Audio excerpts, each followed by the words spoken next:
Gracias, Raúl, mucho.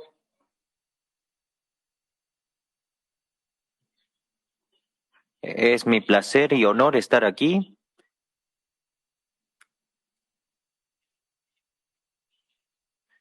Eh, en un breve momento, en unos pocos minutos, le mostraré la experiencia de más de 50 años.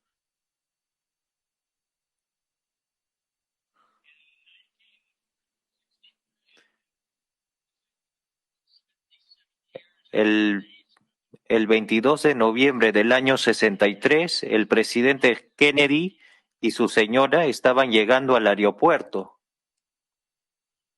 en Dallas y detrás de ellos se encontraba el gobernador y su señora. Y ellos estaban aquí en una visita acá en Dallas y tuvieron una marcha, un festival, y en esa marcha ocurrió algo.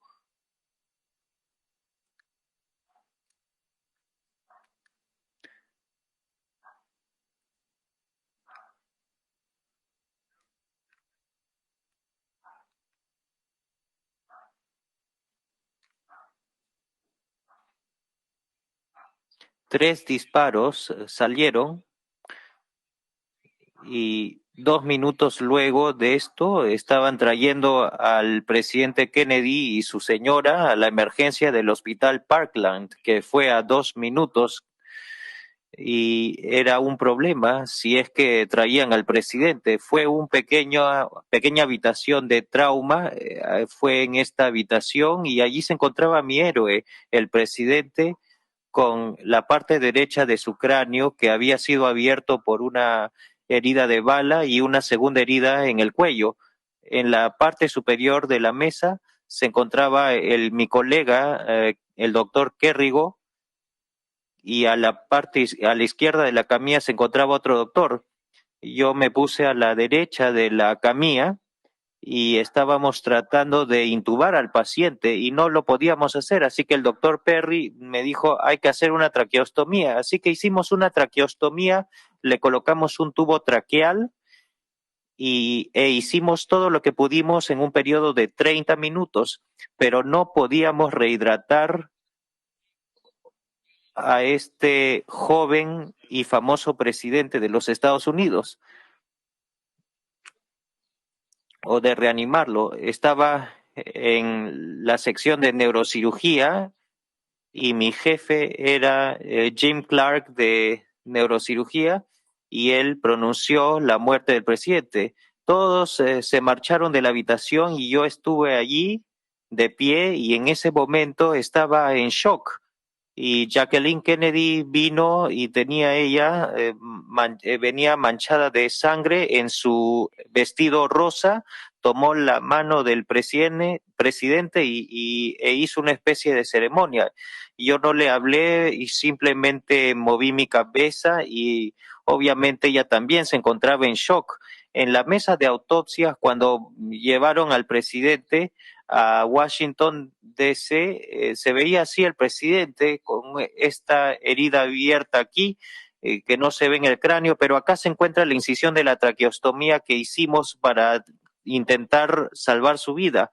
En ese momento tenía un gran corset dentro y y tenía todo esto manchado de sangre. Se puede ver uno de los orificios de entrada que fue por la parte posterior del cuello y hacia la región de la tráquea. Y lo que ocurrió fue que tenía una especie de ortesis dentro y esto fue un momento muy importante en la historia porque sin la ortesis hubiese salido por la tráquea y la bala y lo hubiese al presidente, se hubiese golpeado en la parte de adelante. Sin embargo, como tenía una ortesis, esta pues le ayudó, eh, fue a través, penetró el asiento, golpeó al gobernador hacia el piso, todavía se estaba inclinando hacia Jacqueline Kennedy y la segunda bala le golpeó yendo hacia la parte posterior de la cabeza y explotó hacia el lado derecho del cráneo. El mundo estaba en un estado de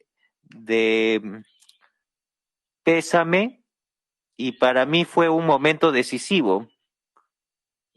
Y acá están unas de las citas del presidente Kennedy.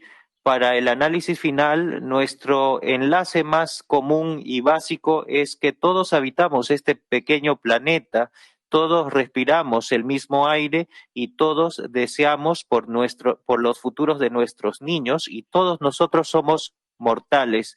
Y créanme, los años pasan sumamente rápidos y no entiendo cómo ahora tengo yo 84 años y esto sucedió rápidamente. Para mí fue un momento decisivo porque el presidente había fundado una pieza fundamental. Yo aún en ese momento no sabía que iba a convertirme en cirujano plástico. Entrené con el doctor Robinson, que fue un excelente cirujano en la Universidad de Kansas y tenía uno de los principales programas del país en ese momento, y le había ayudado en una fisura labial, y me había fascinado esa cirugía cuando era estudiante, así que aprendí a hacer esta cirugía por el bien del estado del arte más o menos en el año del 69, pero nunca había visto cirugía craniofacial ni tampoco sabía que iba a tener la cirugía craniofacial un rol significativo en mi vida.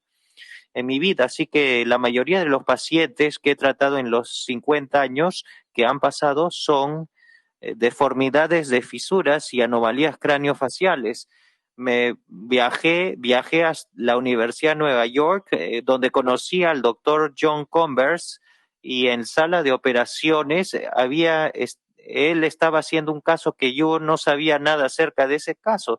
Estaba haciendo una cirugía craniofacial intracraneal, y claro que el doctor Harold Gillis fue el primero en realizar una cirugía de Lefort 3 y dijo que jamás debería repetirse o volverse a hacer este tipo de cirugía. Y cuando se introdujo en la Confederación de Cirugía Plástica en Roma de 1967 sus casos, este fue el primer paciente la cual se hizo un avance craniofacial. En 1969 y todavía era joven y regresé a Texas, me convertí en el principal profesor de cirugía plástica y comencé allí un curso de entrenamiento de cirugía plástica que tuvo una gran notariedad internacional. Hice bastante investigación en ese momento, pero yo lo que estaba interesado era en la cirugía craniofacial por el doctor Converse, quien me introdujo al doctor Tessier, y el doctor Tessier me invitó al hospital Fox, y aquí estaba demostrando a un sinnúmero de doctores las cirugías craniofaciales. El, Como habló la doctora Kamali, está aquí el doctor Fernando Ortiz Monasterio, quien era bastante famoso en Latinoamérica y quien poseía el programa más impresionante de cirugía craniofacial en Latinoamérica. Este es un doctor de Escocia, Ian Monroe de Toronto, Daniel Marchak de París y Whitaker de la Universidad de Pensilvania, y no me acuerdo quién es este que tiene este saco a cuadros. De alguna manera estamos en un club craniofacial y viajamos alrededor del mundo y aprendimos unos de cada uno de los otros. El doctor Paul Tessier nunca hacía cirugía intracraneal.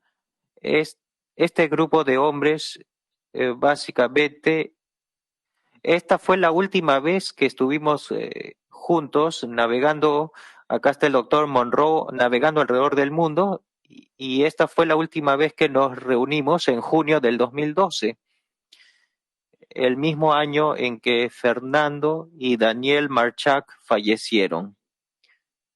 Fuimos entonces a nuestros hogares, desarrollamos las cirugías por nuestra propia iniciativa y empezamos primero en un laboratorio de cadáveres y pronto empezamos a enseñarnos a nosotros lo que es la cirugía craneofacial a través de un abordaje en equipo. Este es un caso que se empezó en la temprana década de los años 70 y esta es la técnica de Daniel Marchak, que es la técnica de deslizamiento frontal. El único reporte fue un reporte combinado de todos nuestros casos. Como ya les mencioné, pues empezamos en la década temprana de los años 70, pero nuestras tasas de complicaciones fue de 35%. Obviamente con una mayor experiencia y aprendiendo a hacer la cirugía, la pudimos hacer con cada vez menos complicaciones. En el proceso pude realizar lo que es la bóveda, el remodelamiento total de la bóveda craneal, y la proyección del cráneo sin mayor morbilidad. Los 4 de nosotros publicamos una atlas de cirugía craneofacial en el año 82. Comenzamos el Club del Viaje en el año 73 y juntos popularizamos y desarrollamos la cirugía craneofacial en niños, en infantes. Expandimos este conocimiento, pero fuimos los fundadores originales y agregamos algunos otros miembros para que se reúnan con nosotros. Primero viajamos por diferentes partes y cuando estuvimos en Ciudad de México, antes de fundar la Sociedad Internacional de Cirugía Craneofacial, cada uno de nosotros nos otorgaron premios principales y juntos estos personajes pues hemos publicado aproximadamente 1000 artículos científicos y hemos entrenado o enseñado a más de 250 fellows. En 1986 fundamos el Instituto Internacional de Cirugía Craneofacial y pudimos reclutar uno de mis hermanos, fue Earl Monroe de Toronto. Desarrollamos un centro principal donde tratamos a pacientes de todas partes de los Estados Unidos y de 75 países. Y nuestra tasa de complicaciones se redujo considerablemente. Fui bastante afortunado en desarrollar este equipo de ensueño y pues éramos un equipo básicamente mundial y no fue una tarea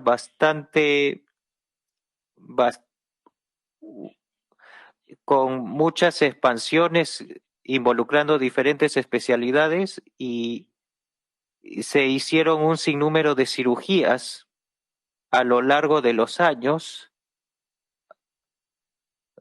Básicamente se hicieron más de 5.000 fisuras labiales y palatinas. Desarrollamos nuevas técnicas, empezamos a hacer más procedimientos de desdoblamiento parcial del cráneo para usarlos como injertos y también desarrollamos otros tipos de avances. Pero una de las cosas más importantes que desarrollamos fue que desarrollamos la cirugía craneofacial donde podíamos dar a los neurocirujanos una mayor exposición a sus cirugías.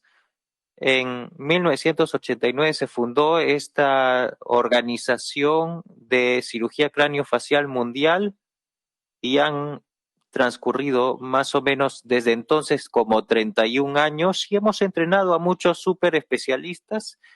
Este fue un viaje a Taiwán. Desde un viaje que se realizó desde Dallas, se hizo una cirugía craneofacial o unas cirugías en Taiwán y mis ayudantes fueron el doctor Fu Chan Wei y el doctor Yu Rai Chen, y hicimos en ese entonces 8 casos, y el doctor Ray Chen decidió ser un súper especialista de cirugía craneofacial. Pasó un año para desarrollar sus habilidades, un año en Dallas.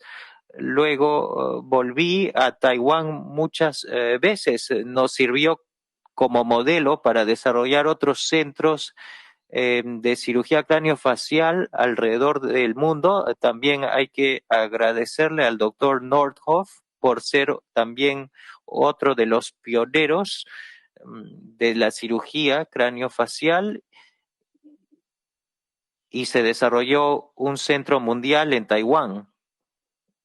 Craneosinostosis, hemos pasado muchísimo tiempo operando estos casos. Los casos complejos son los casos sindrómicos. Y este es un algoritmo de mi abordaje que comenzó en el año 73. Empecé a a operar estos casos a la misma edad que operaban los casos de fisuras. Más o menos habían 10% de recurrencias, más o menos para hacer la remodelación frontocraneal es aproximadamente a los 6 meses, y, y luego se empezó a hacer la remodelación total del cráneo en el año 76, cuando el doctor Ken Shapiro se nos unió a nosotros y otro doctor también.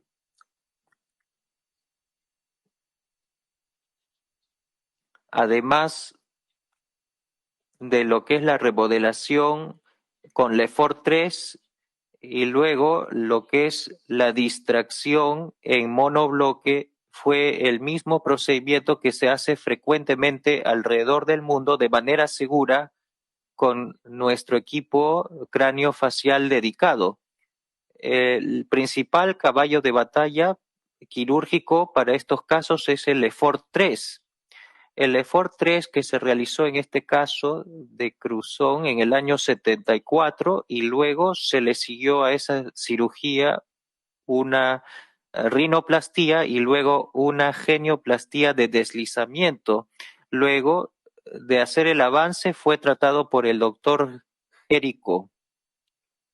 Las indicaciones para la remodelación de la bóveda craneana son las suturas cerradas, el crecimiento anormal del cráneo, el aumento de la presión intracraneal. Esto es una indicación clara en estos pacientes sindrómicos, exorbitismo y la reconstrucción del contorno estético en pacientes de más edad. Este es un paciente en Dallas en los años 70, un avance en monobloque que fue exitoso con reducción de la lengua. ¿Qué ocurrió?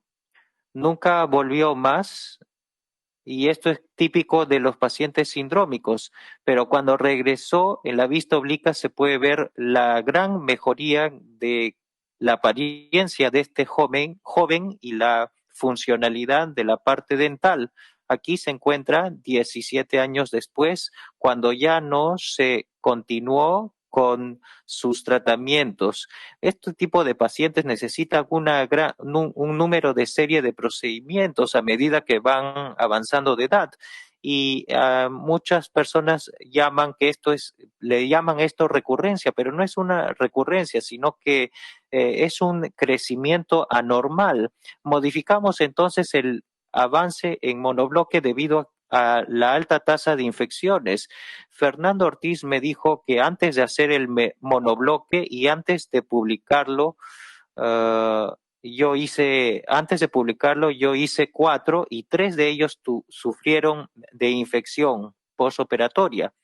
Este es otro paciente con monobloque en Indiana, en avance de monobloque en un solo estadio, que no tuvo complicaciones, pero raramente hacía estos casos por tener los primeros 3 casos de infección.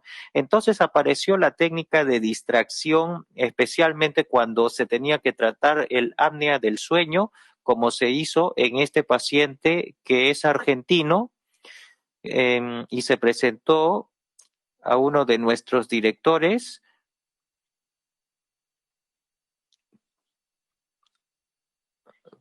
bajo los auspicios de este instituto, fundación, pudo un doctor hacer este procedimiento. Se colocó los dispositivos de distracción, modificamos el procedimiento de Fernando de tal manera que podíamos hacer esto en 2 partes anteriormente, lo cual nos da un mejor acceso para cortar la cara completamente en lo que es el avance. Acá está luego de 60 días luego de la cirugía y hemos eliminado su problema de apnea del sueño. Cuando empezamos a hacer este trabajo, las primeras operaciones asemejaban las operaciones de Tessier, y una de las primeras operaciones que desarrolló es la operación de hipertelorismo. Tessier lo hacía en 2 estadios. Converse introdujo la operación en un solo estadio que todos empezamos a hacer, pero luego pero fue el doctor Van der Meulen quien desarrolló la técnica del bipartismo facial, bipartición facial. Pero fue Fernando Ortiz Monasterio quien realizó el avance en monobloque. Esto fue un paciente en el año 72. Mi objetivo era no colocar una incisión visible en la cara. Yo fui a su matrimonio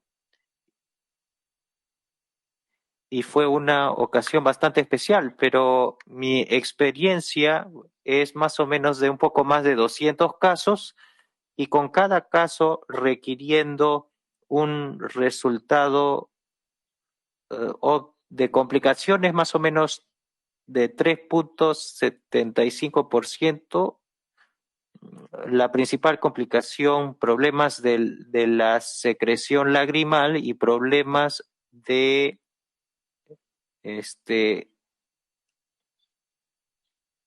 fueron las principales.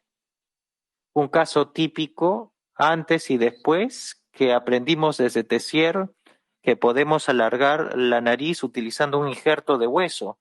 Aquí se encuentra una imagen de tomografía y resonancia magnética antes y después. A medida que regresó a su vida, pudo obtener una maestría y ahora es consejero para personas que son drogadictas. Luego de alargar este tejido con un injerto de hueso. Este fue un caso difícil de los años 70, que fue un resultado traumático de que este niño que estaba viviendo una vida normal. Este niño que venía desde Guatemala junto con otro paciente que pudimos operar gracias a la fundación. Los pacientes de encefaloceles no es lo mismo que un hipertelorismo verdadero, pero tienden a tener narices largas, pero lo que aprendí fue que al reducir esto podíamos crear la ilusión de no tener una nariz larga. Básicamente se hizo en el hospital de niños con una corrección bastante estética, no necesitó injertos adicionales. Ahora, una de las principales contribuciones ha sido en tumores de lo que es la cirugía craneofacial debido a la cirugía de la base cráneo. Como mencioné antes, podemos hacer la cirugía craneofacial y dar al neurocirujano una buena, a diferentes niveles de la cara, permitir el retiro de tumores mayores que no se podían realizar antes. Estas técnicas fueron desarrolladas en Dallas. Esta es una paciente con displasia fibrosa y he tratado un poco más de 100 pacientes con displasia fibrosa y muchas de ellas tienen compromiso de sus canales ópticos y han desarrollado los primeros signos de ello. Es una visión alterada. y tenía una compresión del nervio óptico. A la misma vez se hizo una reconstrucción total de la órbita. El tumor es bastante extenso y no se puede retirar todo el tumor, pero lo hicimos por lo menos en la región intraorbitaria. Esta es el retiro a través de un procedimiento de desdoblamiento parcial del hueso, y podemos observar las placas, el uso de placas de titanio y tornillos. Aquí se encuentra luego de la cirugía y hasta lo que yo sé, pues la pudimos seguir por 10 a 12 años más o menos sin la necesidad de otra cirugía adicional. Este es otro tumor de fibroma osificante juvenil y toda esta área se pudo resecar por completo y el ojo fue de alguna manera transpuesto o translocado, tenía una translocación de la órbita. Pensé que me había ido a otro planeta cuando vi este tumor, pero que ocupa toda la fosa anterior del cráneo. Pudimos retirarlo completamente y algunos de mis fellows decían hay que hacer un colgajo libre para cubrir esto, pero no se hizo un colgajo libre y a pesar de ello se llenó este espacio y aquí se encuentra la reconstrucción con hueso del cráneo. Se puede observar cómo lamentablemente tuvo una pequeña infección en la región temporal, pero por otra parte, todo el resto fue bastante, los resultados fueron bastante buenos y pudo regresar a África luego de alguna rehabilitación. En los últimos 50 años y en el planeamiento preoperatorio tridimensional, antes no habían disponibles tomografías y resonancias magnéticas y ahora podemos hacer un planeamiento quirúrgico virtual gracias a que tenemos estos aparatos y podemos hacer una enseñanza también utilizando lo que es la teleconferencia y es bastante impresionante y la innovación en el planeamiento y en la educación a través de conferencias mediante videos mundialmente es bastante impresionante. Bueno, antes del cierre quiero presentar un caso más. Ahora, el doctor Barcelo es uno de nuestros fellows en cirugía craniofacial y también uno de nuestros directores médicos y él ha tenido una y participación importante en la separación de estos pegados gemelos con el desarrollo extenso de la tecnología tridimensional basada en la tomografía y la resonancia. Podemos hoy observar las partes externas y por dentro de las estructuras craneales y podemos ver la relación de las estructuras anatómicas precisamente. Podemos realizar disecciones anatómicas. Nos hemos sentido responsables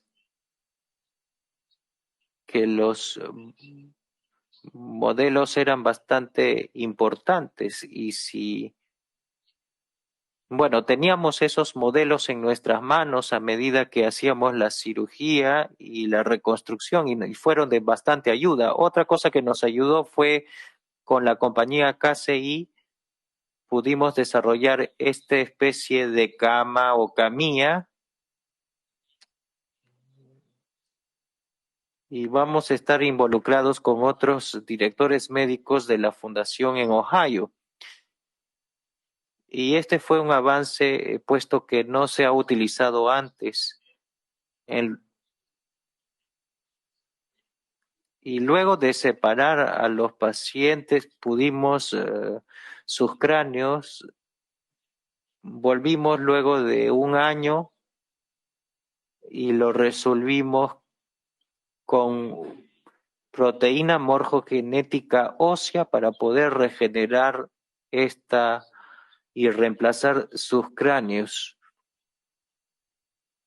y la planeación era planear que la línea pilosa esté bien, así al igual que los colgajos.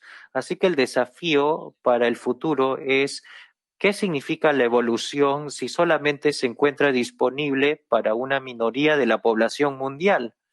Así que pasado más o menos 31 años tratando de establecer diferentes centros con otros directores médicos de cirugía craneofacial.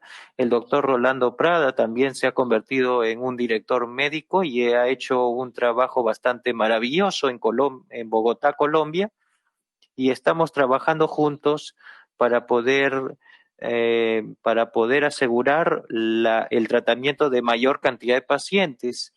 Cuando empecé en Dallas y trabajé muy de cerca con el doctor Fernando Ortiz de Monasterio, también habían anestesiólogos también para que puedan hacer más casos. Igual junto con Fernando Molina, fueron buenos proyectos y también viajé a Puerto Rico donde en los años 70 también se fundaron allí algunos centros de cirugía craneofacial y a lo largo del mundo se han eh, apoyado y se han desarrollado distintos equipos.